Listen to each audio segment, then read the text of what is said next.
Bueno, qué capacidad de improvisación y creatividad la de Acción Impro. A ellos muchas gracias. Y después de este espacio tan agradable que hemos preparado para ustedes, damos paso a la conferencia de instalación de la 31ª Semana de la Salud Ocupacional, Aprendizaje, Experiencia y Empatía en un Mundo Intergeneracional, que tiene por nombre Un Encuentro alrededor de Fuego. Nos tomamos una taza de café o de té, donde tenemos el gusto de recibir a la doctora Claudia Avendaño Vázquez y el doctor Ramón Arturo Maya, quienes nos darán a conocer sus puntos de vista sobre el diálogo intergeneracional en las organizaciones. Los recibimos con un fuerte aplauso y mientras pasan al escenario, les cuento sus trayectorias profesionales. Claudia Avendaño Vázquez es historiadora de la Universidad Nacional de Colombia, seccional Medellín, magíster en filosofía con énfasis en ética y doctora en filosofía de la Universidad Pontificia Bolivariana en Medellín y profesora titular de la Escuela de Teología, Filosofía y Humanidades de la UPB durante 30 años. Conferencista y panelista en otras universidades y empresas, colaboradora en programas de televisión y radio nacional en Colombia, realizadora de los programas de radio Los Velos de Clio y Relatos frente al espejo de la emisora de la UPB. Profesora en los posgrados de Filosofía, de Derecho y Ciencias Políticas, Teología y Comunicación Social en la UPB y profesora invitada en otras universidades. Ramón Arturo Maya es historiador de la Universidad Nacional de Colombia, sede Medellín, magíster en estudios políticos de la UPB. También es docente por más de 30 años en la UPB en áreas de geología, geopolítica, de filosofía política y de contexto sociopolítico, de la maestría en psicología social de la UPB y de posgrados de comunicación social y administración. Coordinador de los programas de inducción a la vida académica universitaria de la UPB. También es decano de la Escuela de Educación y Pedagogía, decano de la Escuela de Ciencias Sociales de la UPB, realizador de los programas de radio Relatos frente al espejo y Narración de la Tierra en la emisora de la misma universidad. Bienvenidos y adelante.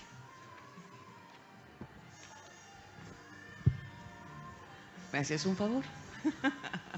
Aquí necesito fuerza.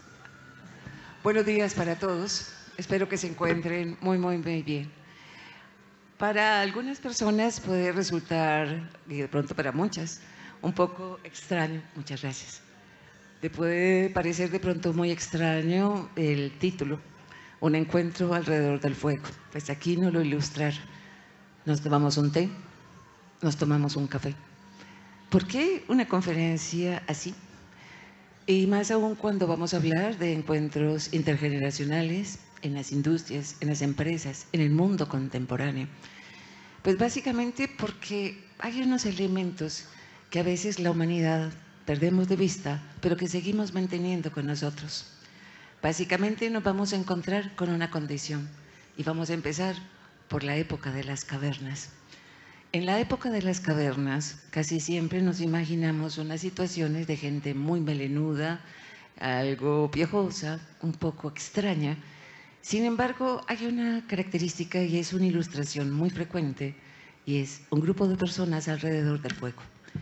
En términos de Marvin Harris, uno de los antropólogos que escribe casi que de manera novelística y bastante académica y rigurosa, pero muy agradable de leer, nos cuenta cómo los cazadores y recolectores se pasan casi todo el tiempo en función de buscar la comida para alimentarse ellos. Son grupos de 20, 25, 30 personas. Se pasan todo el día caminando, subiendo, bajando, vadeando, nadando, haciendo una gran cantidad de cosas en función de moverse tras la ruta de ciertos animales que son nómades, sobre otros que van a cazar, para recoger semillas, granos, raíces. Pero hay un pequeño problema: moverse en la oscuridad o moverse en épocas cuando tienen unos inviernos muy profundos. Hay que buscar refugio y por lo general el refugio debe garantizarles no solamente la supervivencia ante los cambios del clima y las interferencias de cada una de las estaciones, sino de otro tipo de depredadores e incluso de seres humanos. Pero también es el momento para reunirse alrededor del fuego, para calentarse, para estar todos juntos. Pero estar todos juntos y vamos a comer, pues comamos. Pero ¿saben lo que pasa alrededor del fuego?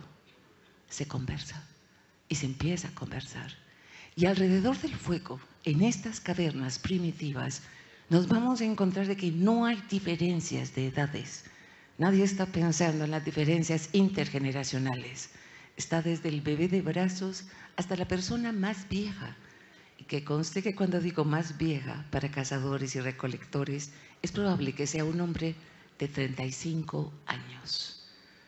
Los riesgos de vivir en aquella época podían hacer que su longevidad no fuera muy grande. Sin embargo, hombres, mujeres, niños, todos van a compartir alrededor del fuego. Y se habla de lo que ocurrió en el día, de lo que hicieron, por dónde pasaron, por dónde transitaron, pero mientras tanto muchos tienen ocupadas las manos, están reparando objetos que necesitan para cazar, para cargar, para cubrirse. Hombres y mujeres trabajan con las manos mientras hablan, y todos hablan. Algunos preguntan, otros cuentan historias. Y en estos procesos, alrededor del fuego, es cuando se construye la memoria de los pueblos, la identidad de los colectivos, las formas del quehacer, es donde se aprende cómo corregir lo que se está trabajando o cómo incluir una nueva técnica o una nueva materia prima. Pero además de eso, es cuando se aprende de los otros, de aquellos que los precedieron, porque se cuentan las historias de los ancestros, de los otros, y todo en un proceso de conversación donde intervienen todos alrededor del fuego. Y en estos procesos se dan tres cosas que son fundamentales. La primera condición es la construcción de una sociedad, de una comunidad. La segunda, se dan procesos de aprendizaje. Y la tercera, además de establecer lazos de amistad, se crean unos lazos de empatía que garantizan que el día siguiente se puede empezar a seguir marchando y caminando en búsqueda de la comida. Estas conversaciones alrededor del fuego se han mantenido aunque creamos que no. Quiero que lo piensen muchos de ustedes, no importa la edad que tengan. ¿Cuándo fue la vez que estuvieron reunidos con sus amigos, amigas, compañeras de trabajo o con sus familias en una cocina mientras van sirviendo o preparando una comida para todos? Aunque la hayan encargado y no le estén cocinando, la acaben de traer a la puerta un mensajero, pero se va a empezar a repartir la tajada de pizza, quién pasa el plato, las servilletas, no utilicemos plato, tenemos que lavar después, donde hay gaseosas, dónde está la cerveza, a alguien le gusta tal otra cosa. Esas conversaciones, a pesar de que no esté el fuego como este, está el fuego de la amistad, del compañerismo, del estar ahí. Y esos son los momentos de la conversación. Pero ahora, en este momento les están repartiendo a algunos café y a otros té.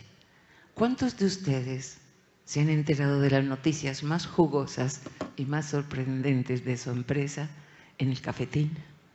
¿Cuántos de ustedes han conocido a sus compañeros, a los más jóvenes o a los más viejos? Han aprendido quién tiene sentido del humor y quién no, quién se ríe de sí mismo y quién no es capaz de hacerlo. ¿Cómo nos enteramos de los mejores chismes? En la greca, en el cafetín de la empresa. Pero en ese cafetín de la empresa es donde nos aprendemos a conocer. Y cuando usted está trabajando de pronto en su cubículo independiente y necesita algo, se acuerda. Ese día en el cafetín alguien dijo que tal era experto en tal cosa. ¿Cómo se crean las relaciones? En el cafetín, esos tiempos que a veces dicen que se pierden, son los momentos de la socialización, del encuentro, de conversar. Allí desaparecen las barreras de quién es quién y quién manda a quién. ¿Quién sabe de qué y quién no sabe de qué? Pues bien, por eso llamamos a esta charla una conversación alrededor del fuego. Sí, muy bien. Entonces, para nosotros hoy aquí con ustedes, y estamos muy contentos de poder compartir, conversar, hacerles pensar. Digamos como que la idea final es que reflexionemos sobre algunos asuntos que es importante que los pensemos a la hora de considerar lo que le está pasando a las organizaciones contemporáneas, y es el encuentro de generaciones ahí. Yo creo que hay una cosa que es de base, y es que entendamos que no se trata de sobrevivir, se trata de mantener funcionando las cosas simplemente, sino de que se desarrollen, que haya posibilidad de competir, de sobrevivir en un mundo que es bastante complejo, ¿no es cierto? Entonces hay unos asuntos que son tremendamente importantes y que quizás este es el momento como de intentar reflexionarlos. No hay aquí en lo que Claudia y yo vamos a trabajar como ideas fundantes en el sentido de que tenemos un saber nosotros, ustedes y nosotros, que no puede ser conmovido, ¿no? Yo creo que venimos es con la idea de que hay unos saberes que se tienen que cuestionar y por eso creo que algunas de las cosas pueden ser, no sé, de pronto nuevas, eso espero, pero en todo caso que nos obligue a pensar. Bien, entonces tenemos la organización y en la organización confluyen las generaciones y tenemos la metáfora del fuego y de la caverna. Bueno, si volvemos a esa metáfora nos vamos a encontrar que allí hay un proyecto central en la existencia de quienes están en la caverna. Es muy sencillo, es sobrevivir, porque el ser humano al comienzo fue muy frágil frente a la naturaleza en todas sus manifestaciones, los animales o las mismas manifestaciones de los huracanes y todo lo que ustedes quieran. Sobrevivir es el proyecto. Ese proyecto los hace conversar. Ustedes vieron que Claudia insistió mucho en el concepto de conversar. Bueno, entonces yo les voy a proponer que piensen en la conversación como lo que nos hace humanos. O sea, nosotros no somos humanos porque seamos inteligentes. Nosotros somos humanos porque conversamos. Y eso nos lleva como a una conclusión central. La inteligencia individual es un asunto muy limitado. La inteligencia colectiva es un asunto que se proyecta incluso de manera infinita y universal. Pero la inteligencia colectiva no existe por proyectos escritos en planes de desarrollo, sino porque se conversa. Y a mí me parece que la organización contemporánea le pone muchos límites a la conversación. Entonces, el hombre primitivo sobrevivió alrededor del fuego porque conversó y en la conversación se fundamentó la identidad, se empezó a establecer la memoria, ahí surgió la historia. Normalmente cuando los hombres se iban a casar, la mujer más vieja se quedaba contándole historias a los niños sobre cacerías anteriores y los niños estaban aprendiendo la cultura de la cacería y desarrollando su compromiso con una identidad. Y cuando regresaban, entonces se intercambiaban las anécdotas y los problemas que habían tenido en la cacería. Y cierro entonces esta partecita sobre lo trascendental de la conversación. Trascendental, ¿cómo que trascendental? Claro, eso fue lo que nos hizo humanos. A nosotros nos hace humanos conversar, no ser tremendamente inteligentes, sino conversar. La inteligencia es un asunto que pasa por la conversación. El hombre individual entregado a los libros, hay veces tiene cosas que decirnos porque está conversando con muertos que le hablan a través de los libros. Entonces cierro como con esta pequeña anécdota, esta parte. Ustedes recuerdan a un astrofísico, Stephen Hopkins se llamaba. Él alguna vez fue contratado por una empresa inglesa que estaba cumpliendo un aniversario y se hizo una reflexión en una propaganda publicidad sobre conversar.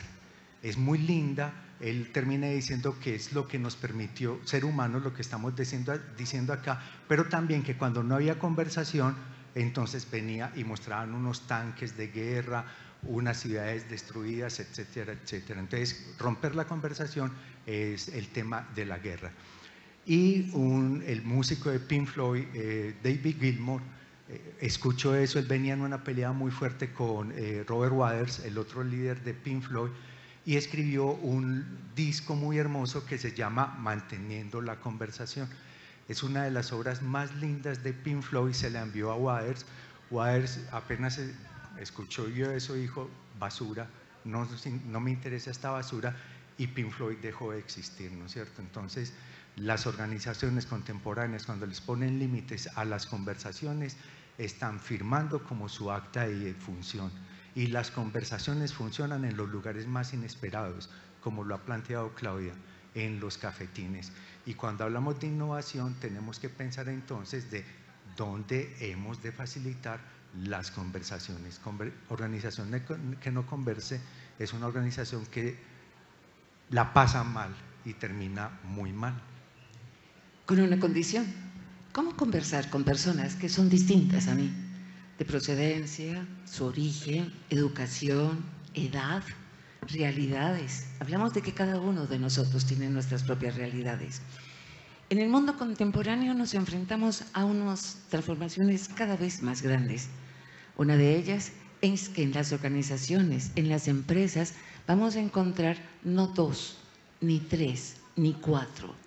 Algunos de los autores que trabajan sobre este tipo de encuentros intergeneracionales van a hablar que en las empresas contemporáneas encontramos hasta 5 generaciones coexistiendo de manera, digamos, no solamente en los espacios físicos, sino en los espacios también virtuales.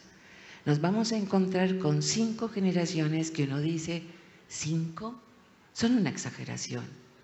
Durante muchísimo tiempo casi que las generaciones se medían por 25, 30 o 35 años. Hoy casi que se miden por década, casi que cada década da la bienvenida a una nueva generación. Y la pregunta es, ¿cómo lograr en una empresa, en una organización del mundo contemporáneo, que de esto de que estamos hablando, de conversar, se pueda hacer cuando encontramos un grupo tan heterogéneo, especialmente no por las edades, sino por las experiencias vividas, por las formas de actuar? Porque es que quiero que lo piensen.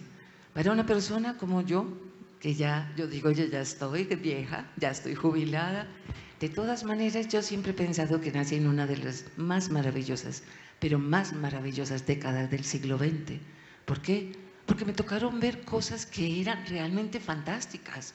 Con decirles esto, yo veía a Los Simpson cuando estaban ellos, pero es que para mí Los Simpson son maravillosos, pero todavía me acuerdo de una serie que era del futuro, que para acabar de ajustar la había hecho la misma productora Hanna-Barbera que había hecho el de Pedro Picapiedra, Los Supersónicos. Entonces, yo veo a Los Simpson y me encantan, pero es que yo vi a Los Supersónicos cuando la señora Sónico hablaba con una pantalla con las amigas de ella. Eso era ciencia ficción. Cuando su hijo salía montando en una patineta que volaba. Cuando hablaban por medio del reloj. Ciencia ficción. A mí me tocó ver desde Perdidos en el Espacio, que el robot parecía una caneca con mangueras, hasta ver los efectos especiales más sorprendentes del mundo de hoy que se hace para una gran cantidad de producciones audiovisuales. A mí me tocó ese mundo. Me ha tocado un mundo que se ha transformado a una velocidad gigantesca. De tener un sobrino al cual está esculcando en las cosas de su tío y estas cosas que son. Y cuando se da cuenta de la carátula es música. ¿Y esto cómo suena? Y cuando le hablé del lado A y el lado B, me mirará, ay tía, tú sí que tomas el pelo. Y yo, tiene el lado A y tiene el lado B, lo tienes que voltear. ¿Voltear? ¿Cómo así? Ese es el mundo que es fantástico y que es maravilloso y que uno se puede gozar a su sobrino, que viene a un destiempo, porque realmente fue de destiempo. Pero nos estamos encontrando en nuestras empresas personas como yo, que nacimos en una época que íbamos a Telecom a poner un telegrama para mandar un mensaje urgente.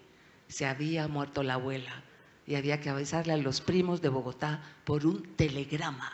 Y era lo más veloz del mundo.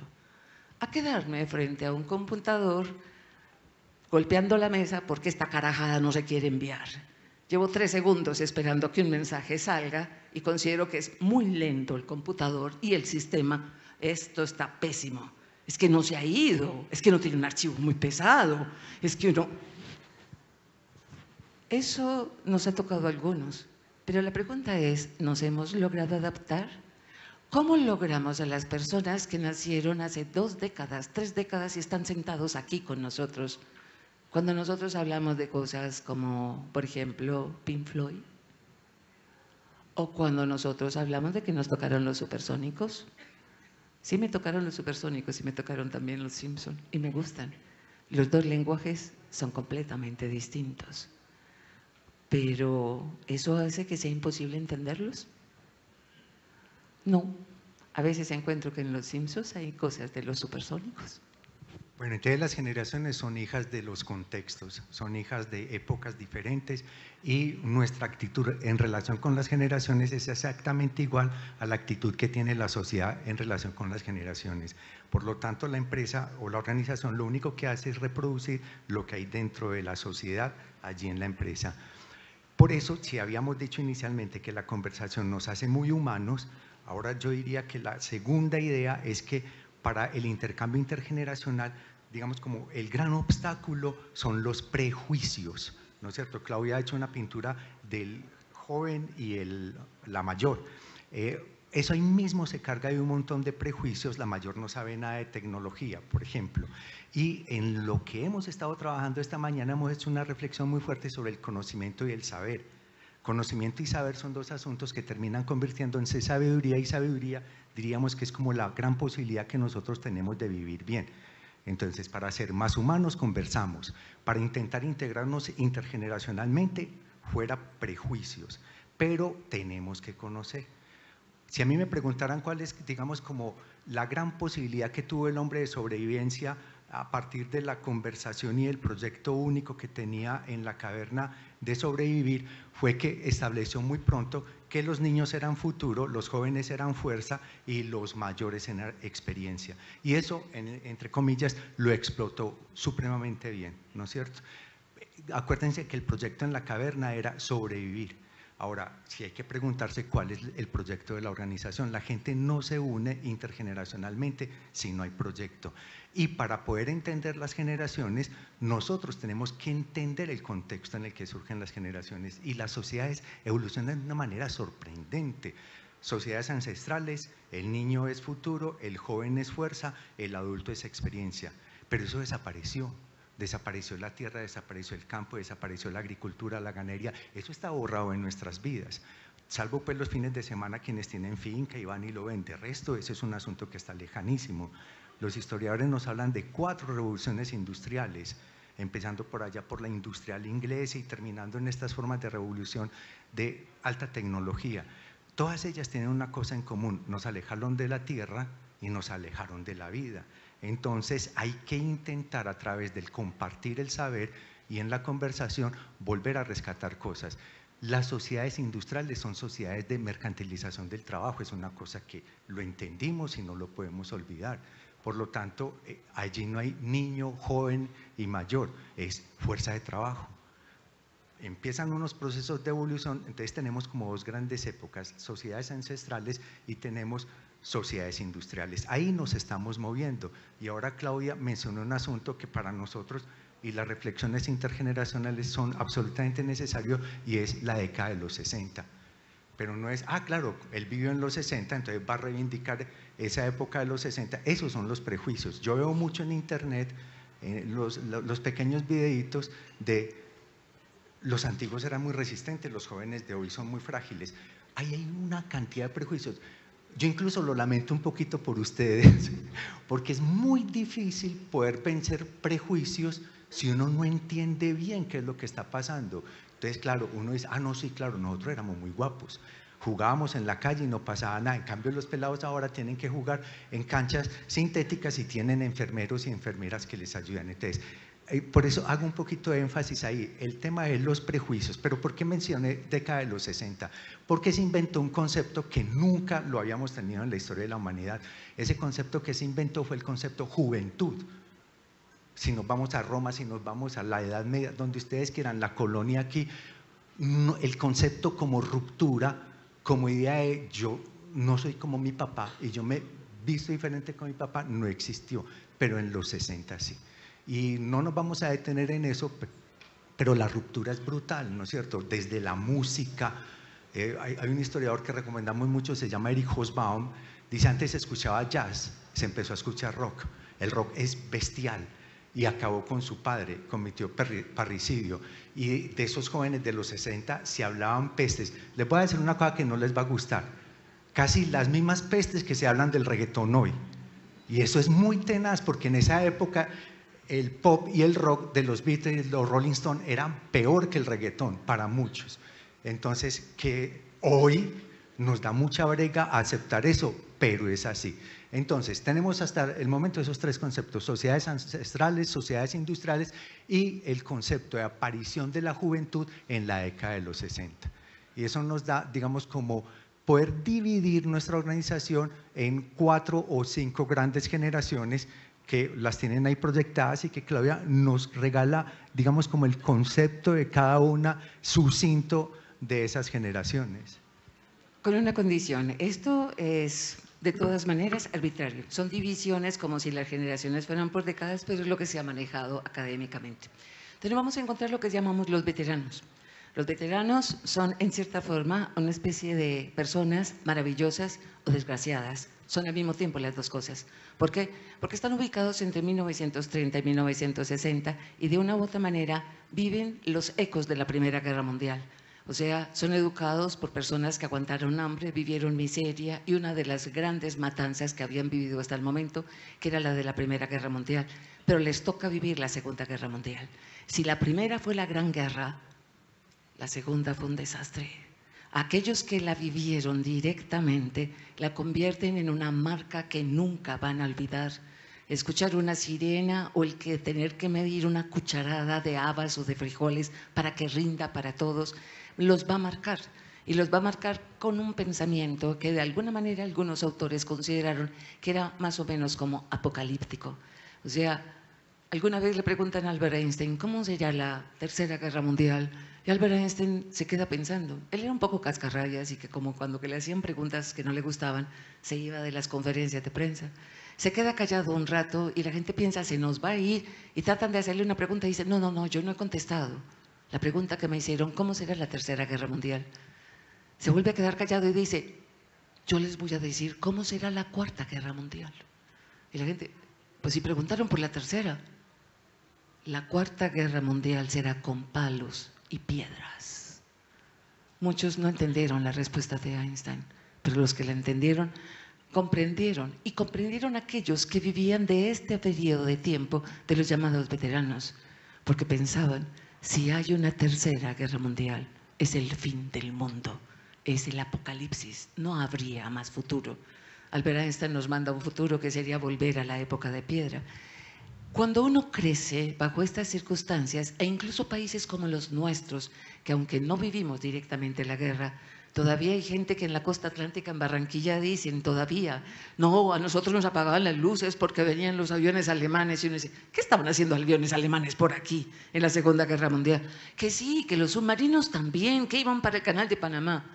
Sea o no sea cierto, sí apagaban las luces y sonaban sirenas, pero lo más importante, muchos de los medicamentos que se consumían, cosas tan simples y tan sencillas como el nylon, que era utilizado para las medias veladas de las mujeres, sin las cuales no se podía salir a la calle, porque era casi de buscona la persona que saliera así, no se consigue, porque era materia prima para la guerra. ¿Lo vamos a hacer para las medias de alguien?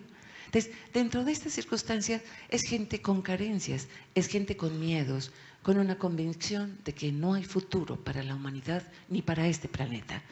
Sin embargo, la despoblación que genera por la masacre tan gigantesca se va a convertir en políticas expresas que va a generar lo que se llama el baby boomer, la explosión demográfica. Se crearon condiciones y formas, e incluso políticas y económicas, y otro de tipo cultural, para que la gente de una u otra manera se estimulara para tener más y más y más hijos.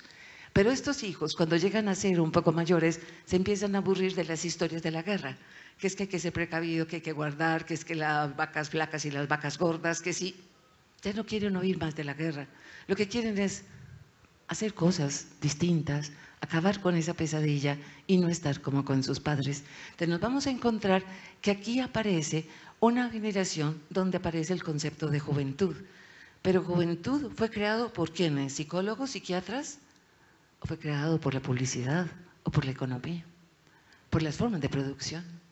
Si es niño el que no produce económicamente, ya es adulto el que produce, y el joven es niño o adulto, pero consume. Y el consumo empieza a cobrar una importancia cada vez mayor en la década de los años 60. Baby boomer, son los famosos boomer. Pero ¿qué va a pasar cuando se empiece a acabar esa década de los baby boomer y empiezan a aparecer lo que vamos a llamar las generaciones X, Y y Z? Incluso de una manera peyorativa, la generación de cristal. Nos encontramos con una que es la que le va a tocar todas las transformaciones más grandes en la tecnología, especialmente en comunicaciones. Va a ser determinante. ¿Por qué? Porque rompemos barreras espaciales con las comunicaciones. Es que de manera simultánea podemos ver una cantidad de cosas que ocurren en todo el mundo, en términos de tragedias como en términos banales de la moda, de la cocina, de la música, de las artes plásticas, del cine. A mí me tocó esperar mucho tiempo para que llegaran las películas de cine o para que apareciera la música que a mí me gustaba, pues que éramos país tercermundista. Pero el mundo se empieza a mover cada vez más rápido y a una mayor velocidad, donde esta tecnología empieza a crear otras maneras de entender el mundo y de procesar los espacios que habitamos. E incluso nos empezamos a mirar de otra manera. La mirada con los otros cambia y por lo tanto la relación también. Vamos a seguir después con otra generación que no la separa sin una sola década. Y en esa nueva generación encontramos discursos que son desde los científicos, que podemos replicar la vida humana, que la podemos crear a la carta, diseñar niños a la carta. Eso era ciencia ficción. Yo me leí una cosa que se llamaba Los clones de Hitler o algo así por el estilo del Círculo de Lectores. Eso se supone que eso era ciencia ficción. En menos de 15, 20 años se está hablando de la posibilidad de recrear la vida, de incluso evitar cierto tipo de enfermedades, pero no solamente de eso.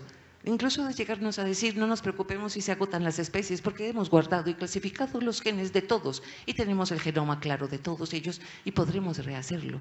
Pero al mismo tiempo empezamos a hablar de otro tipo de enfermedades, otro tipo de contagios, una especie de peste que nos está asolando, porque hay que castigar al mundo y a la humanidad por los, digamos, desmanes que han tenido. Esos que se dedicaron a divertirse mucho con el haz el amor y no la guerra, pues bueno, les mandamos el SIDA para que se cuiden mucho. Entonces empezamos a hablar también de otras miradas apocalípticas, de otras miradas de formas, pero al mismo tiempo la vida se vuelve altamente protegida. Y protegida en muchos términos. Y aparece la nueva generación donde todo se planea, cuántos hijos, en qué momento deben nacer. En países con estaciones muy marcadas deciden que el momento del parto ojalá que no sea ni en verano ni en invierno. Son desastrosas esas épocas. Usted lo puede planear, pero incluso desde que está naciendo usted ya está planeando en qué colegio va a estudiar, en qué clases lo va a meter, si va a ser de una educación artística, musical, estética, plástica o científica, matemática o de negocios, o simple y sencillamente lo vamos a dejar al libre albedrío porque sea el más, digamos, libre que pueda hacerlo. Sin embargo, empezamos a encontrarnos estas sociedades y todas están interactuando al mismo tiempo. ¿Por qué? Porque incluso aparecen los millennials o algunos que los llaman la generación de cristal, que dicen que tienen unos niveles de frustración muy bajos. Son prejuicios, de lo que hablaba Ramón ahora. Se establecen una gran cantidad de prejuicios, como es que esta generación hace esto o aquello. No, porque dependen de nuestros entornos familiares, nuestros entornos sociales e incluso de nuestras realidades políticas, económicas y sociales. No podemos hablar lo mismo de un joven de los años 60, 70 y 80 que viva en Suiza, que viva en Finlandia, que viva en Nigeria, en Uganda o que viviera en Colombia. Las realidades son distintas, es de la zona rural o de la zona urbana.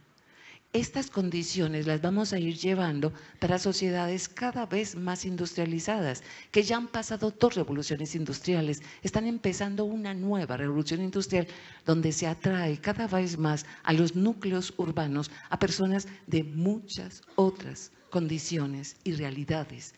Entonces es muy curioso que separemos esto de los boomers, generación X, generación Y, generación Z, como marcándolas por décadas, cuando dependiendo de las circunstancias económicas, políticas, sociales e incluso culturales, lingüísticas y de conocimiento, las variaciones son gigantescas.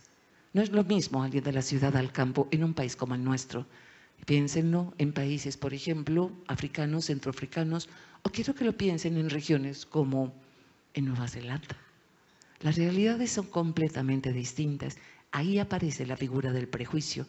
El problema que aparece también para los años 60 y 70, que es un problema, porque lo están pensando en términos de demografía, es que sí están haciendo mucha gente y el promedio está creciendo a una velocidad gigantesca, dicen en los años 60, pero ¿saben cuál es la otra?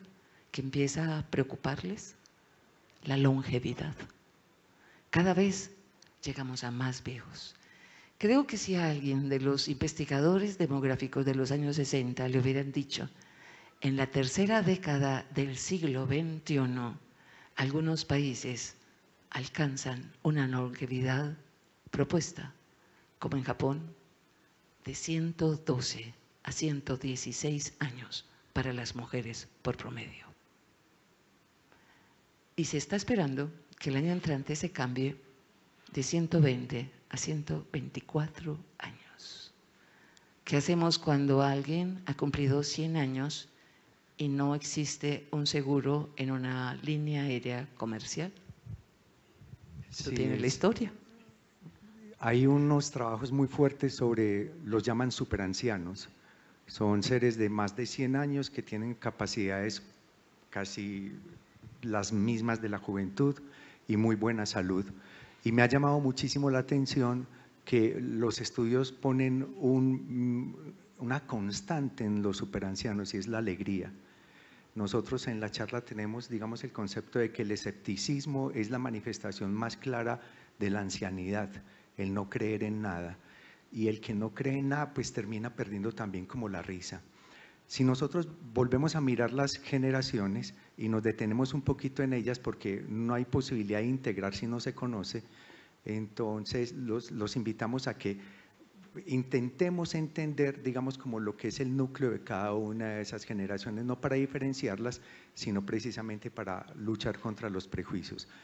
A los veteranos también se les llama la sociedad del silencio, a los boomers, los de la gran ruptura, a la generación X, la que vio el fin del estado de bienestar. Yo me pongo a mirar, Claudia y yo hicimos, sobre todo yo, toda mi educación es pública, desde la escuela, el colegio, la universidad, somos de la Universidad Nacional de Colombia. Yo creo que la carrera y toda mi formación no le costó a mi papá y a mi mamá más de 2.000 pesos, ¿no es cierto? El estado de bienestar desapareció por razones políticas, pues las entendemos, pero eso determinó mucho esa generación X. La generación Y es un asunto de habitar la tecnología de manera intensa y la generación Z es una generación sorprendente. O sea, mientras los boomers salían a la revolución con las imágenes del Che Guevara, la Z va con una bandera, el nombre de la bandera es… ¿Un cómic?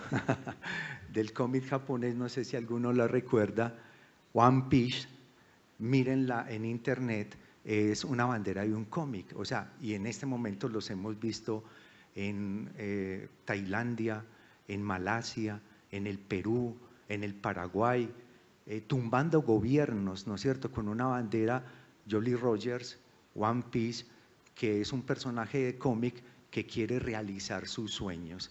Entonces, bueno, tenemos más o menos como clasificadas las generaciones y tenemos un concepto que es el concepto de si no conocemos, pues viene el escepticismo. Yo fui compañero, yo trabajé en la Facultad de Comunicación Social de la UP durante 20 años y tenía un compañero que no le creía a los estudiantes nada, hacían un periódico, la misma bobada de siempre. Pelado hacía una exposición, no hay nada más aburridor que ver una exposición de estudiante. Entonces hay una cosa con el escepticismo que sí es muy difícil. Entonces, dado esto, pues pasemos como un asunto que tiene que ver, bueno, y cómo dialogan las generaciones, el diálogo intergeneracional.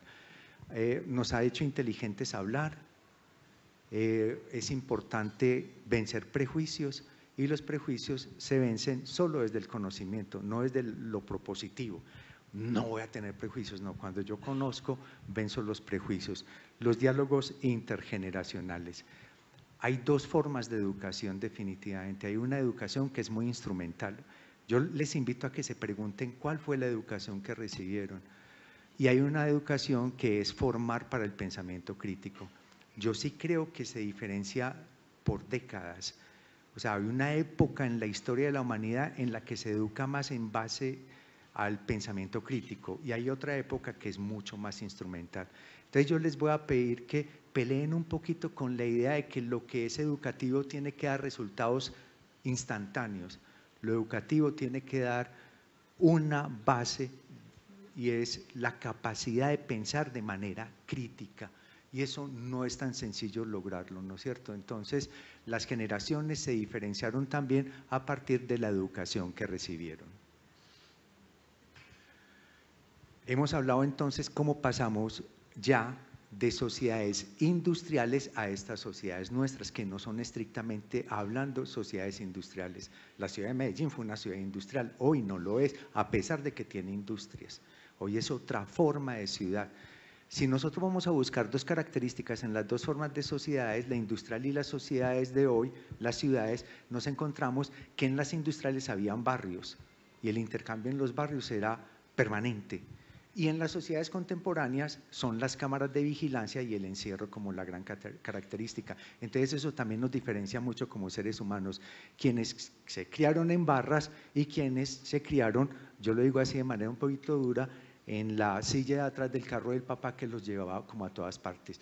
Parece que estoy fomentando prejuicios, pero no tiene que ver nada con eso. Hay una condición y es que dentro de las ciudades vigiladas y las ciudades industriales aparecen varias generaciones que son también simultáneas. La pregunta es, ¿cuántos de ellos se acomodan a la ciudad abierta y cuántos ya no son capaces de vivir en la sociedad abierta? ¿Por qué? Porque cambiaron las condiciones de los entornos, sí es cierto, pero también porque hay una cantidad de condiciones donde las relaciones empiezan a ser cada vez más efímeras o menos sólidas. Entonces, cuando usted tiene el grupo La Barra con la que se refería Ramón, pues hay un grupo que lo espera a usted a la salida, a la puerta, a jugar fútbol, a tocar timbres, a hacer lo que sea, pero que están allí. Cuando el espacio se convierte en el espacio controlado, de que sea en la zona común de juegos o que sea en la clase de fútbol, ya empieza usted a crear una especie como de, digamos, entornos controlados, vigilados, marcados por unas características que son comunes. Entonces, imagínense uno llevar a alguien que su obsesión es bailar ballet clásico de puntas. Y usted lo lleva a una reunión de niños que su sueño es ser el próximo Messi del planeta. Uno dice, ¿de qué van a hablar? Uno diría que no. Pues les apuesto que en unas condiciones particulares y especiales donde se pueden armonizar las relaciones, descubriremos que muchos de los ejercicios de un bailarín de ballet le caerían pero de perlas a un buen jugador de fútbol. Y el regateo sería espectacular. La habilidad para mover las piernas y la cadera, quizá, e incluso para fingir cualquier tipo de falta, cayéndose en el suelo cual cisne del lago de los cisnes, muerto y agonizando. Porque también se te necesita aprender a actuar para ser un buen jugador de fútbol. O si no, miren, a mí no me gusta mucho el fútbol, pero yo he visto unas escenas donde lo mató. Ese le quebraron el pie por lo menos en 5 partes. Ya cuando echaron al otro, cuando cobraron el penalti, no sé qué, sale caminando perfecta y en perfectas condiciones. Entonces, de todas maneras debe haber algo del dramatismo. Entonces, en estas situaciones nos vamos a encontrar que cada vez más se tienen que crear formas de armonizar, de crear relaciones que son comunes, no separar, como por guetos, así como no separar la ciudad por guetos, no separar a los grupos, a las personas, a todos, e incluso en los guetos de la edad. Bueno, entonces a mí me gusta mucho el tema de las conclusiones. Es imposible integrar generaciones en una organización si no se hace a través de propósitos que convoquen a esas generaciones. Y normalmente los propósitos que nos convocan por 2 razones. Primero, porque sabemos que si los hacemos vamos a beneficiar a la organización. Y segundo, porque sabemos que si los hacemos nos vamos a beneficiar como personas. Y es posible que en eso se diferencien un poquito las generaciones, pero todas quieren beneficiarse como personas. Normalmente en las organizaciones nos invitan a integraciones intergeneracionales, pero más como un propósito etéreo, porque es lo que se usa hoy. Con la integración intergeneracional es absolutamente necesario que sea parte esencial del plan de desarrollo, que además compromete de manera intensa a quienes son líderes en las organizaciones, que crean en ello, que deseen eso, que entiendan el valor de eso. El valor de eso ustedes lo saben perfectamente. En un mundo de altísima competitividad, la innovación solo es posible en la inteligencia colectiva, que surge a partir de la conversación, y si tenemos diferentes generaciones que en las organizaciones se están dando hasta 4 y quizás 5, entonces poder contar con toda esa fuerza nos va a permitir como empresa no solamente mucha innovación, sino mucha competitividad. Es decir, eso beneficia indiscutiblemente a la empresa. Pero no es un asunto de, sí, hay que hacerlo, no, es cómo es que lo vamos a hacer. Una cosa que tenemos que reconocer es que hay muy poca teoría sobre el tema. Por eso lo que hay que hacer es como mucha reflexión humana y personal sobre el tema. ¿Qué convoca un joven de generación Z? ¿Qué convoca un boomer? Esa es la pregunta que se tiene que hacer uno cuando va a desarrollar un plan de desarrollo, ¿no es cierto? Y acuérdense, sobre proyectos comunes en las organizaciones, perdón, que en el mundo de las cavernas era sobrevivir, creo que la organización contemporánea podríamos llamarla también la organización de las cavernas, porque su propósito es sobrevivir. Entonces tiene diferentes generaciones. Los antiguos decían, niños futuro, jóvenes fuerza, adultos experiencia. ¿Qué dice la organización hoy? En relación con los niños que tiene ahí, con los jóvenes y con los adultos. Y ahora más o menos los entiende. Entonces, proyectos que le sirvan, que necesite la empresa, proyectos que le sirvan al individuo, es lo único que congrega, y congrega no para escuchar charlas, sino para conversar en una empresa. Por eso es tan clave el cafetín, y las empresas contemporáneas me parece que lo negaron. En una empresa en la que trabajé, prohibido absolutamente el tema del cafetín. Es decir, yo hay veces pienso que aquí en Colombia y quizás en Antioquia hacemos cosas que nos perjudican profundamente, pues como por las ideas que nos vienen de afuera sin masticarlas bien, y terminamos haciendo cosas tan graves como, por ejemplo, matar la conversación en las organizaciones. Y esas conversaciones, no sé por qué en ocasiones también aparece la concepción del prejuicio sobre qué deben girar, en torno a qué deben girar las conversaciones. Las conversaciones que son guiadas con una especie como de, digamos, orden del día, no funcionan. Son las conversaciones de lo improvisado, del azar, las que son mucho más especiales, porque se recuerdan con mayor efectividad y tienen una capacidad en uno, no solamente para la recordación, sino para establecer relaciones. Lo digo por mi entorno de docente durante muchísimo tiempo universitaria, que muchas veces la bibliografía que me encontré a lo largo de mi carrera, de la más sorprendente, fue de conversaciones en un corredor, conversando con alguien que se leyó tal libro, que se lo regalaron, que se lo mandaron, y miren la maravilla de lo que me estoy leyendo, y terminaba uno leyéndolo. O las experiencias, o conversarse un fin de semana que parecía no tener relación con una clase, donde alguien contaba de algún incidente que le había ocurrido en una carretera colombiana, por ejemplo, y que había sido asustador, y resulta que yo daba un curso que se llamaba Problemas Colombianos. Empezar el curso de Problemas Colombianos hablando de ese incidente en la carretera de seguridad hacía que mis estudiantes aterrizaran ese curso, que era muy teórico y tenía un nombre duro, porque la gente decía, es que ese curso tiene un nombre muy feo, Problemas Colombianos.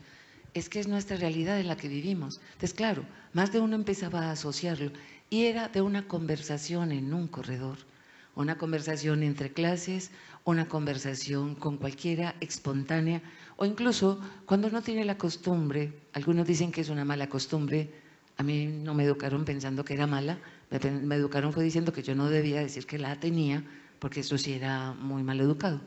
Escuchar conversaciones ajenas. Mucha gente pasa por el mundo sin escuchar a los demás. No sé cuántos de ustedes en un cafetín, si a algunas personas no les gusta ir solos a comer o a almorzar, a mí yo no tengo algunos inconvenientes para esas cosas, como tampoco de viajar sola, pero me encanta escuchar conversaciones ajenas. E incluso me encanta imaginarme el rostro de personas que no estoy viendo. Y muchas de las cosas que he empleado en mis conferencias, en mis charlas, tiene que ver con eso. Mucha gente me dice que cuando yo hablo parezco contando una historia. Es que me encanta contar historias, porque me encanta escuchar contar historias. Y contar las historias de todos nosotros es una manera de establecer relaciones, es una manera de construir empatía y es una manera de aprender, aunque no creamos. Uno sentarse a conversar con un estudiante que sueña algún día ser profesor, y yo después me lo veo en Instagram haciendo una cosa de historia y hablando, no me menciona, pero dice, ella sabe a quién me refiero, que me enseñó cómo debía disfrutar esto y cómo lo debía hacer. Eso lo hace sentir a uno rico. ¿Por qué? Porque fue una conversación de cafetín que yo no parecía tener trascendencia, y para él sí se acordó de esas circunstancias. Este tipo de conversación es también necesaria, no solamente para las empresas dentro de ellas, sino por fuera de ellas, con otras. Es que lo que estamos perdiendo en el mundo contemporáneo a una velocidad grande es entender el concepto de conversación, que ahora lo hacemos atravesado por una gran cantidad de equipos, por tecnología, sí, pero la conversación. No sé cuántos de ustedes se reúnen cada día de la semana, algunas empresas se reúnen o los lunes o los martes, establecen un día donde se reúnen una cantidad de personas y mientras van llegando los otros se conversa de todo. Y cuando ya llega el jefe, el que tiene, bueno, orden del día, y empecemos. El ambiente cambia y uno está en su habitación o está en su comedor o está en no sé dónde, pero cambió el ambiente. Cambia incluso el tono de la voz de las personas. Las personas que estaban felices, contentas, hablando, casi quitándose la palabra, se vuelven de lo más circunspectos, serios, limitados. De pronto alguno siguió con la guachafita y casi que lo frenan. ¡Ey, ey, ey! Ya la reunión empezó. En la reunión también debería existir esa capacidad de la calidez humana. Para darle la palabra a Ramón con algo, es algo que él me pidió que contara. Yo tuve un jefe, aquí tengo incluso una compañera mía, que podría dar fe de ello, pero no podemos decir nombres, que alguna vez reunió a los profesores más jóvenes en su oficina y dijo que con ellos quería hacer una transformación para una de las unidades de la universidad, pero solo con ellos, porque los que éramos viejos como yo, algo se nos había endurecido en el frontal que nos impedía ser capaces de transformarnos y de adaptarnos a las nuevas tecnologías y a las nuevas formas de hacer las cosas. Yo debo confesar que desde el principio y con la pandemia me tocó de algo que yo me resistía, que era dar clases virtuales. Yo decía, no, clases personales, presenciales. La virtualidad cambió las cosas. En la virtualidad recuerdo que parecía una medium. ¿Hay alguien allí? ¿Me están escuchando? ¿Todavía están ahí? Hey, ¿alguien me escucha? ¿Sí entendieron lo que hay que hacer? Absoluto silencio. Yo fui de las primeras que empecé a dar clases presenciales. Lo disfruté, todavía lo recuerdo, 21 de julio, a las 8 de la mañana, clase. La cara de mis estudiantes, todos nosotros con tapaboca, con una cantidad de indicaciones de cómo nos teníamos que sentar en el salón, tan solo 20, en un salón gigantesco. La condición de hablar con otra persona que usted le puede ver la cara es maravilloso. Y es sorprendente lo que se puede hacer. Pero también aprendí que yo que refunfuñaba de la virtualidad, descubrí que sí, es que la virtualidad también, aún sintiéndose en una especie de medio, ¿hay alguien por allá? ¿Alguien me escucha? Para terminar les voy a contar a alguien que no me quería, pues le pregunté a alguien, un estudiante al azar, alguna cosa, y cuando por fin, no, profe, es que no encontraba el volumen para accionarlo. Y miró hacia un costado de él y alguien le dijo algo. Es que, profe, espere un momentico, voy a voltear el computador que mi abuela la quiere saludar. Mi estudiante estaba en CRT, de donde él era, y estaba estudiando en Medellín y le tocó la pandemia aquí. Su abuela estaba con una ponchera metálica de aluminio y estaba desgranando frijoles. No me pierdo sus clases, señor. Creo que fue lo más maravilloso que pasó para mí en ese curso y que reivindicó la virtualidad. O sea, ¿por qué? Porque la señora me lo dijo así con ganas. Es que estos muchachos tienen que aprender de eso y tienen que saberlo. Lo que hacía que uno se desdijera lo que había hecho. Esa señora, con su acento, con la manera de decir las cosas, todos los estudiantes después empezaron a escribir en el chat: bacana tu abuela, llévala a Medellín, cuando estemos en Medellín, llévala a la universidad que esté en clase. Todos le invitamos, cuando quiera vaya a la universidad y allá la recibimos con los brazos abiertos. La señora encantadora, en una cosa que dijo 3 o 4 frases y ya después le dije yo: ¿usted por qué no participa? Usted sabe, dígale al nieto que le diga. Ustedes saben lo que es una mujer, abuela, en CRT, interviniendo, dando su visión de la historia de Colombia de los años 50 y 60. No solo para los estudiantes, los jovencitos, muchos de ellos de 18 y 19 años, para mí, la profesora. Yo soy de ciudad y de pronto tal vez unos 10 años menor que la señora, pero mi visión de ciudad era completamente distinta. Eso que fue tan espontáneo cuando él volteó el computador para que vea a mi abuela que le quiere decir algo, Eso es impresionante y eso rompe cualquier barrera de edad y rompe cualquier prejuicio que exista y rompe la idea de que no se puede trabajar con los viejos porque se les endureció algo el frontal que no he podido entender. ¿Qué demonios se nos endureció en el frontal a ciertos profesores que no podían tenernos en cuenta para una transformación académica que se iba a hacer? Esos son los prejuicios. Eso es romper la oportunidad de conversar, de dialogar. Es que conversar y dialogar derriba concepciones, preconcepciones de las edades. Hay gente, y conozco a alguien de mi familia que es 20 años menor que yo y echa más cantaleta y es más beato que parece que hubiera nacido en 1920 y no a finales del siglo XX. Entonces, dentro de esas circunstancias, ¿es la edad o es la actitud o es la capacidad? Y recuerden, la capacidad es conversar. Cuando uno conversa, no conversa solo, conversa con otro. Y cuando conversa con otro, está escuchando al otro, porque es que conversar requiere del ejercicio de escuchar. Y eso estamos perdiéndolo muy rápidamente. Sí, entonces les vamos a dar la clave, ahora sí por fin, de toda la historia de la humanidad de qué es conversar, ¿no es cierto?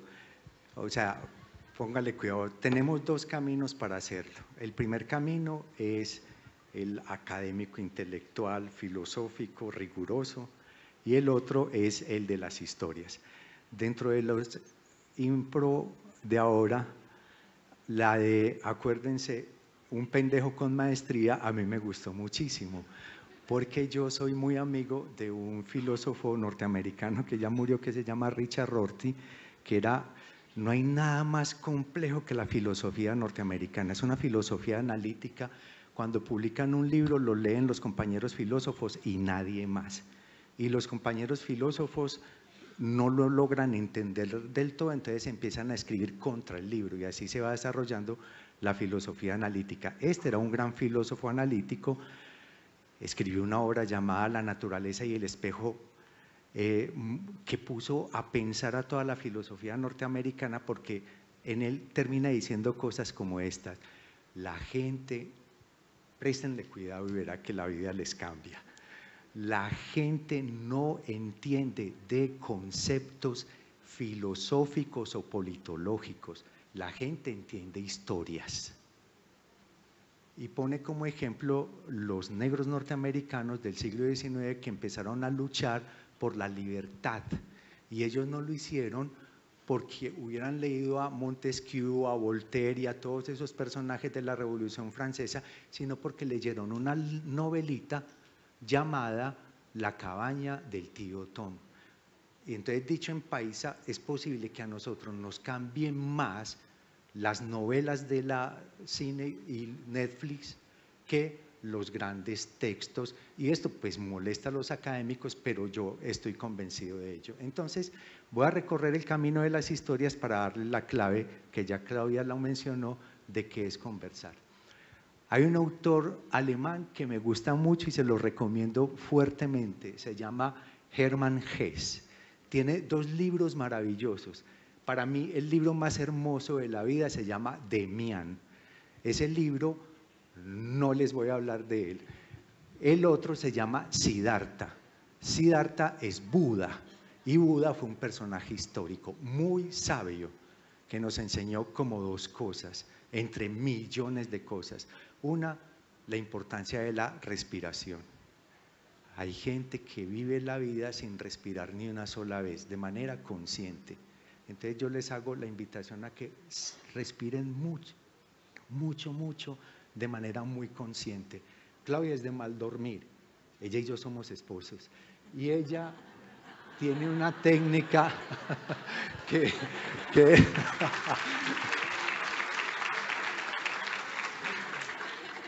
ella lo llama, porque lo leyó.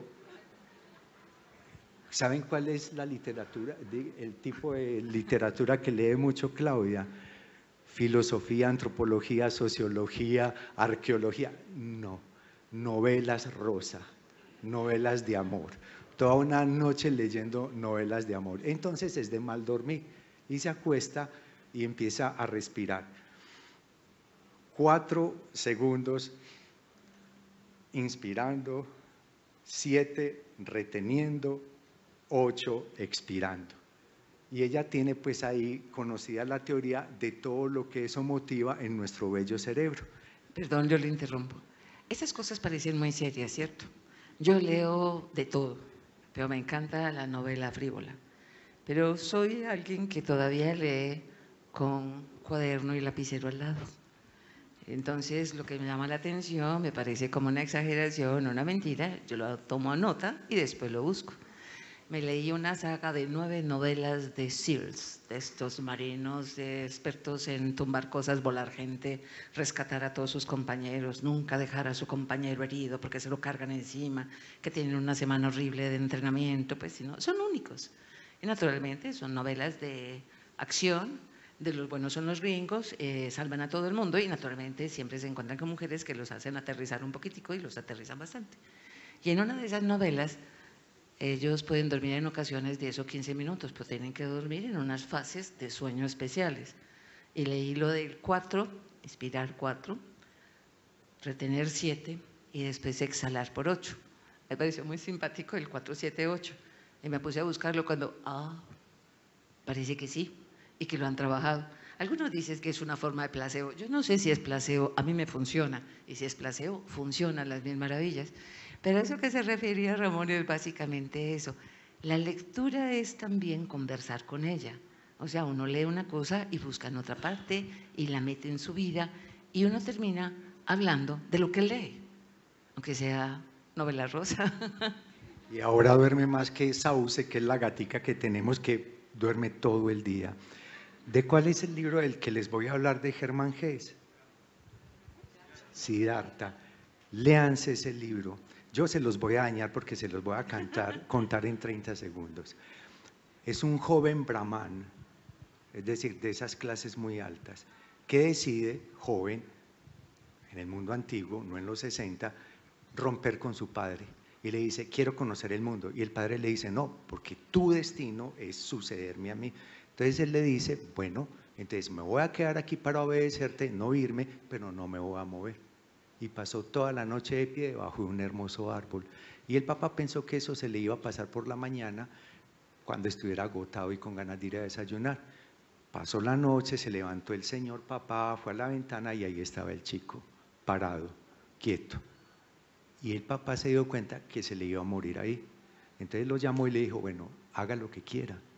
Y el pelado se fue a recorrer y a conocer el mundo. Entonces Buda es hijo de unas experiencias vitales tremendas. Primero, conoce monjes que controlan el dolor a partir como de la conciencia y la concentración, pasan por zarzas, de manera voluntaria se tiran a ellas o a cristales y controlan el dolor. Ese mundo no le llena, va a la ciudad y en la ciudad entra al submundo de la prostitución y vive con prostitutas, todo lo contrario del ascetismo, a esta forma de vida, el vicio, digámoslo así. No solo la prostituta y todo lo que rodea ese mundo, que es un mundo, digamos, como difícil y de alguna manera lo habita, pero tampoco le satisface, entonces empieza a recorrer diferentes formas de la existencia humana.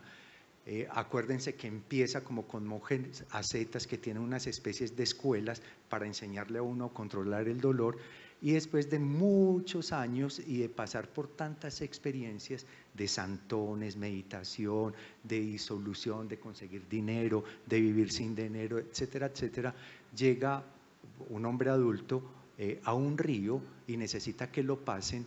¿Y quién pasa? El barquero. Resulta por casualidad que fue un chico que conoció en la primera escuela, la del ascetismo. Se alegran mucho y Siddhartha le pregunta al chico, ¿tú qué has hecho en todos estos 40, 50 años? Y el chico le dice, volverme sabio. Y le dice, ¿cómo lo has hecho? Y dice, cruzando gente por este río. Entonces Siddhartha pues incluso se ríe de él, dice, mira, no lo he logrado yo que he vivido todas las experiencias que quieras, tú cruzando gente por el río. Entonces el chico le dice, mire el río. Siddhartha se pone a mirar el río y dice, no, no veo ni escucho nada. El chico le dice, yo sí. El río me enseñó a escuchar. Es la función humana más difícil que hay. la de la escucha. Y conversar es escuchar, no hay otra. Entonces, escuchar, hay una palabra que se ha impuesto en el mundo contemporáneo, yo no sé si es acertada, escucha activa, eso me parece como un poquito raro. Escuchar es, no sé, yo en la decanatura en Ciencias Sociales eran 100 profes, ustedes saben qué es manejar psicólogos, comunicadores sociales, algunos todavía de la vieja época de la sociología, trabajadores sociales. Me sirvió Siddhartha, o sea, yo decía, yo a esta gente no le tengo que proponer, a esta gente yo lo que tengo que intentar hacer es escucharlos. Por supuesto el rector me sacó de ahí y me cambió por otro decano. Dentro de la condición del escuchar, el escuchar requiere también unas características especiales, y es que uno no escucha a cualquiera tampoco, así como uno a veces no habla con cualquiera. Cuando uno escucha es a alguien que de alguna manera uno lo sintoniza de alguna forma. Muchos de los que están aquí pueden estar escuchando, pero no se identifican con eso. Alguna vez me dijeron que a mí me escuchaban por el tono de la voz. Y yo, pues sí, es que uno puede tener un tono de voz que pueda ser un poco seductor, pero no se termina aburriendo, a no ser que le estén contando cosas que a uno lo atraigan, que a uno le hablen.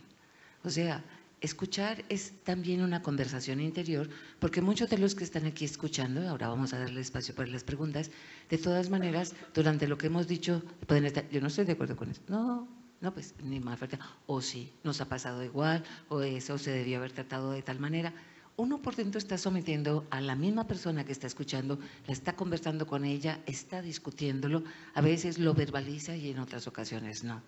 Pero cuando uno oye, escucha, pero no está realmente, sino que está oyendo, es como, no sé, de pronto ustedes conozcan personas, yo soy una persona que me crié, mi casa se escuchaba mucho radio, y me acostumbré a que haya un radio y escuchar las noticias. Y tengo a alguien muy cerca, que no es mi esposo, pero es alguien muy cercano sí a él, que a veces está con nosotros, y se puede acabar el mundo. Y en el radio, en las noticias dicen que se acabó el mundo, y yo le digo, ¿viste que se acabó el mundo? No, ¿cuándo? ¿Qué pasó? Pero lo tenías prendido, estaba el radio en la noticia, lo dijeron. No, ¿cuándo dijeron eso? O sea, estaba de fondo, o sea, un ruido así.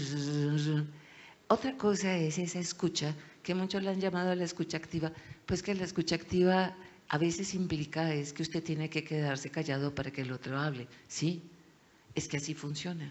Se tiene que establecer unos espacios para conducir la condición del diálogo, pero uno dialoga con otros es cuando se reconoce en el otro. Eso suena muy vanidoso, suena muy egoísta, pero es cuando uno se reconoce en otra persona, cuando puede establecer realmente un diálogo.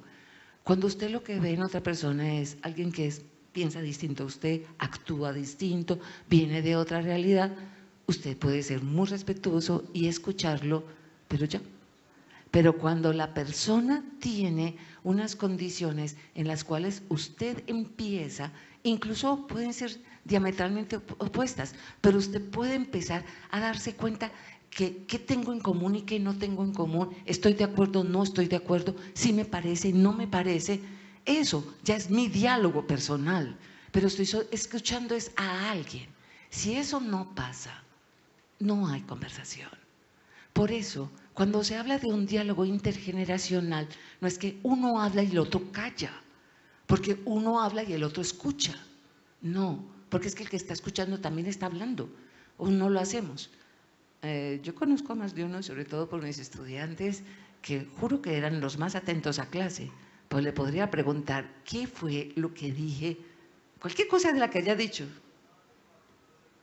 No, uno puede mirar atentamente, estoy mirando atentamente al doctor Emilio y a lo mejor estoy pensando, ay, ¿qué hora será? ¿No será hora ya de irnos a comer, a almorzar, a descansar? Y estoy pensando otra cosa y él me está hablando y yo pensando que tengo hambre, no sé, yo soy una fumadora crónica, puedo estar pensando que rico irme a fumar un cigarrillo.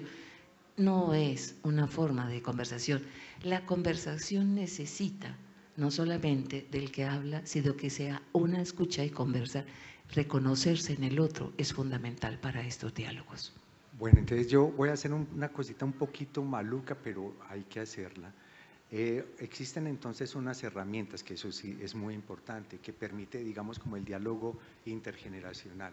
Las tenemos ahí anotadas. La gente se debe formar, entonces formar basado en intereses personales e intereses corporativos, es claro. El tema de tener mentores, ahí me voy a detener un segundo. Yo creo que las personas que tienen, digamos, como buena edad, como es mi caso, caemos muy fácil en la vanidad. Cuando tenemos compañeros, yo tenía compañeros que habían sido alumnos míos y uno cae como en la vanidad, les tengo que enseñar. Ellos me tienen que escuchar y yo hoy confieso que me arrepiento de eso, porque el asunto, se los digo de verdad, era escucharlos a ellos. ¿Cuáles eran esas formas de vida que se me escapaban a mí? Chicos que salían de la casa muy rápido, yo no salí tan rápido. Chicos que cambian de relaciones amorosas muy frecuentemente, para quienes viajar es lo más importante del mundo, para quienes la organización no era lo mismo que era para mí. Las organizaciones en la década de los 90 eran familias, en la década del siglo XXI, primera y segunda, eso no tiene que ver infortunadamente con familia. Entonces creo que escuchar es mucho más sabio que hablar, y los mentores tienen que ver de sentido ordenado, el mayor al menor, pero también el menor, esto lo llaman los expertos mentoría inversa, cuando usted pone al menor a que enseñe lo que él sabe y lo que él conoce. También tenemos la transferencia del conocimiento. Yo sostengo que la mayoría de las organizaciones paisas fallan en eso, en la transferencia de conocimiento. Las personas, los líderes, y esta es la parte que a mí no me gusta, pero hay que hacerlo, los líderes no ven capacidades y competencias, ven personas. Entonces, se va Ramón, pero ¿qué se lleva Ramón? No sé. Y yo creo que la mayoría de líderes no sabe qué es lo que tiene cada individuo. Yo me encarreté mucho en la universidad con un rollo, y aquí tengo una compañera que me acompañó en eso, que se llama colegio-universidad. O sea, mi encarrete fue ir a los colegios como docente universitario para intentar hacer entender a los jóvenes qué es una universidad, para intentar que entendieran que ingeniería mecánica no tenía que ver con arreglar motores, por ejemplo, y que mecatrónica, ¿eso en qué consistía? Y eso me gustó mucho y trabajé más o menos unos 10 años hasta que llegó alguien y dijo, acabamos eso. Y a los 20 años me invitaron a presenciar un proyecto y era exactamente el mismo que había tenido con otros compañeros, y por supuesto levanté la mano porque yo soy muy bocón, me da mucha brega quedarme callado, aquí lo estoy demostrando, y les dije, eso es lo mismo que teníamos aquí hace 20 años, y esas personas yo sentí que se fueron a tierra. Entonces sí creo que la transferencia del conocimiento es, entonces los jóvenes repiten los errores que uno cometió, porque no se crean esos espacios en lo que aquello pueda ocurrir. Los entornos de aprendizaje grupal son muy bellos. Yo lo voy a mostrar con un ejemplo. Cuando entré a la Facultad de Comunicación Social, yo venía de la educación pública. ¿Saben cuál es la ortografía en la educación pública? Cero, nula.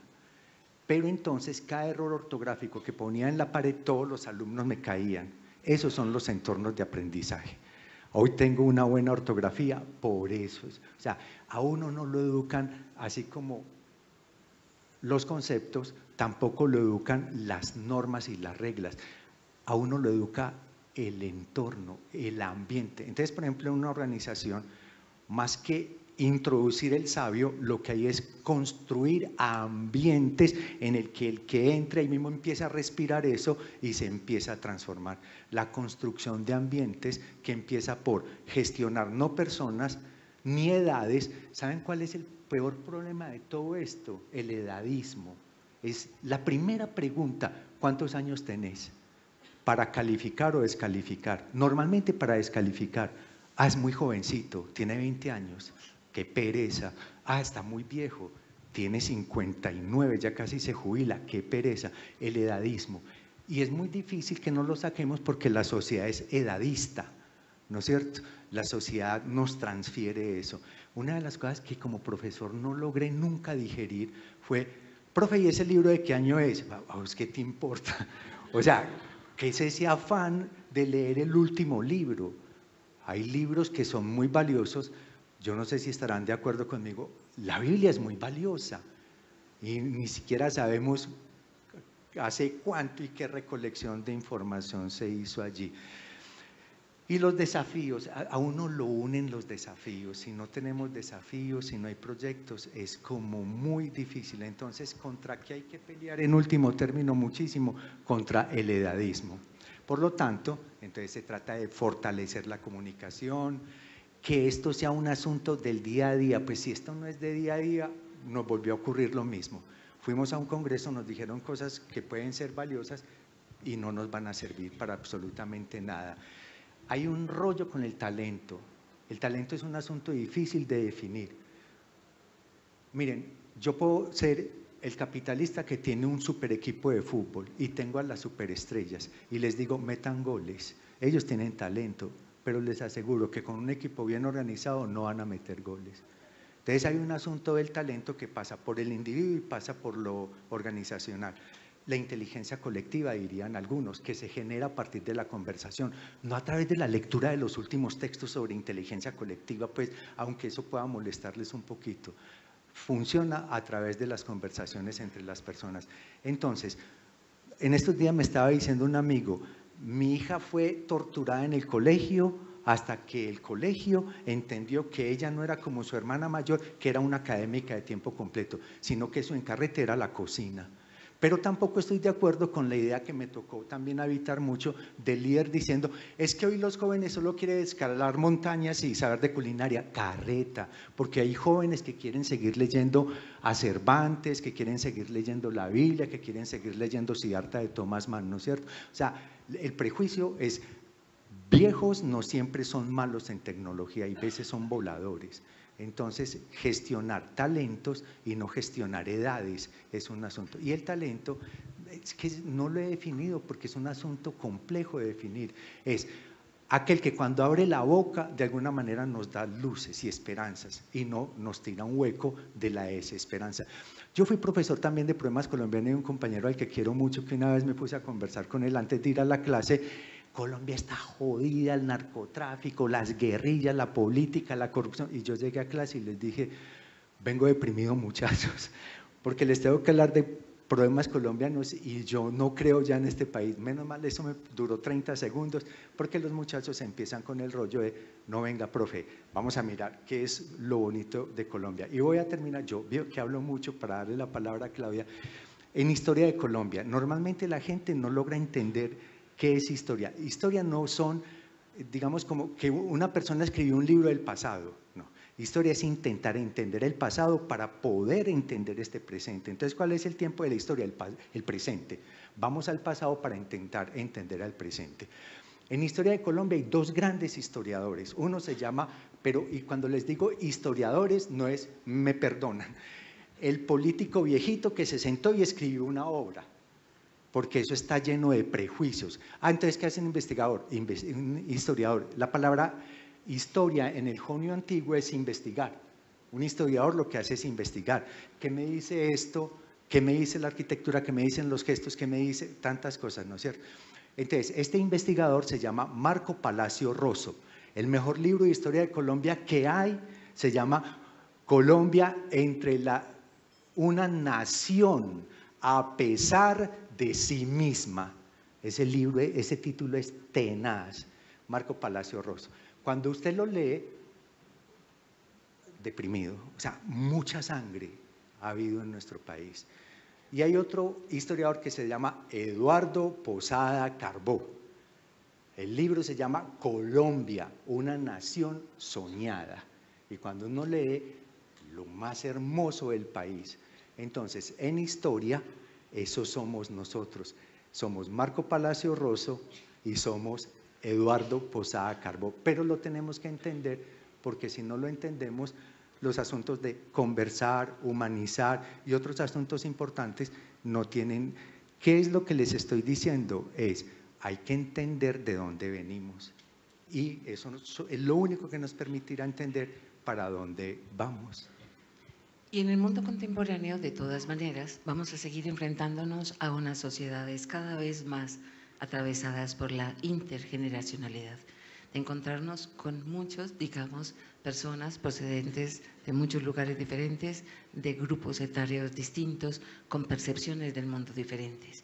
Dentro de esas circunstancias nos vamos a tener que remitir ya, me voy a salir yo porque no nos quedan sino 5 minutitos, a un autor que se los recomiendo, es un filósofo que tiene una particularidad, que su formación en pregrado fue en ingeniería, terminó yéndose para Alemania con la pretensión de estudiar literatura, pues les dijo a sus padres que iba a hacer una maestría en ingeniería.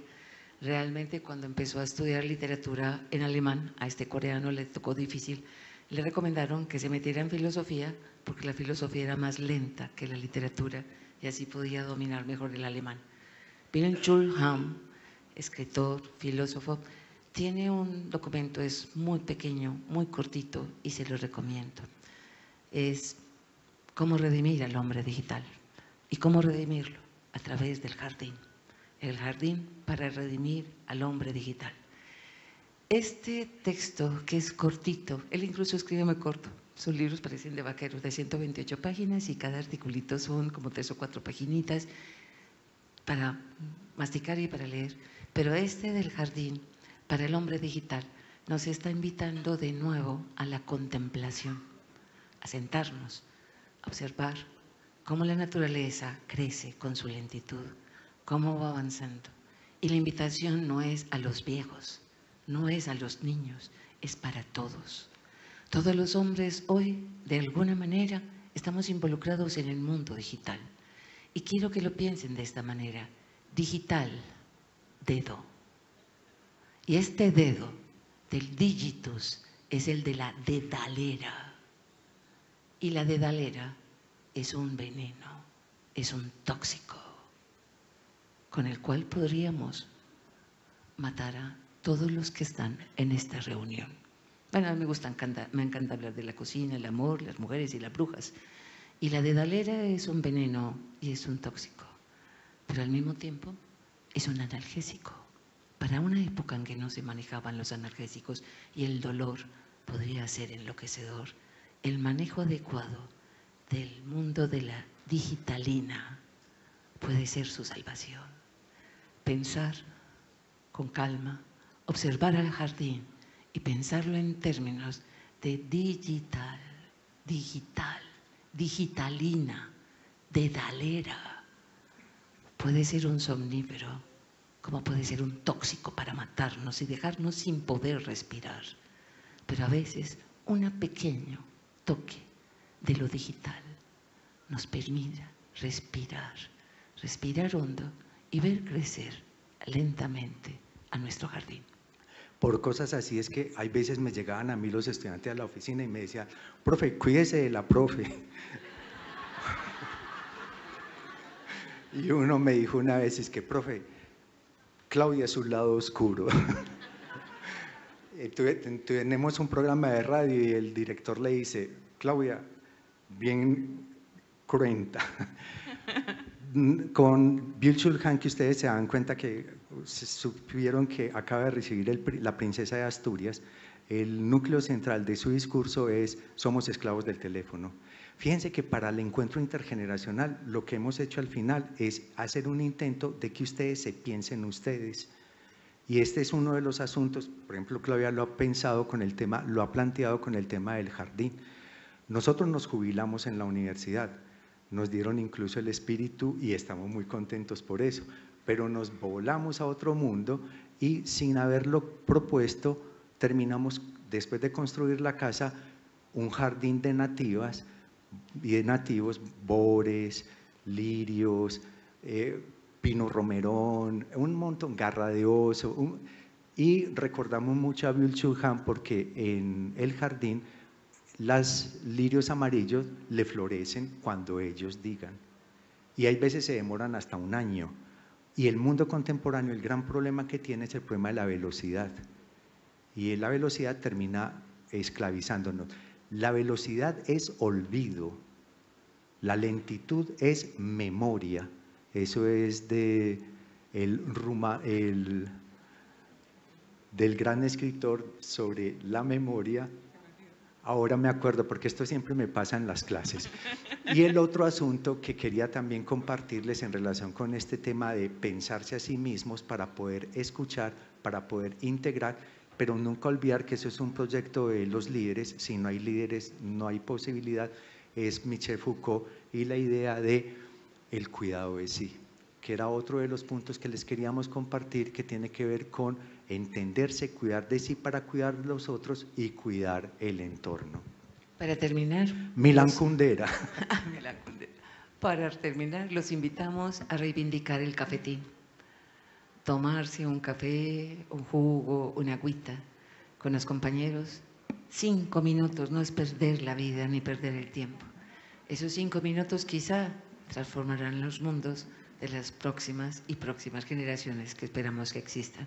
Quedan cordialmente entonces todos alrededor del fuego a tomarse un café o un té o lo que prefiera y a conversar, fundamentalmente, sin prejuicios sobre las edades, colores del cabello, orígenes y procedencias. Muchísimas gracias a todos ustedes.